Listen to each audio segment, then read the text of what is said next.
Welcome! In front of me is ASUS VivoBook Go, and in this video I will show you how to scan QR codes using this laptop's web camera.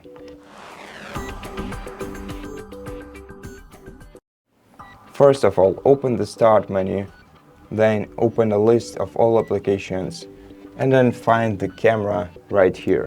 Open it, give it all the permissions that it needs if you're opening it for the first time, and then on this list of options right here on the right side, select the last option, which is Barcode.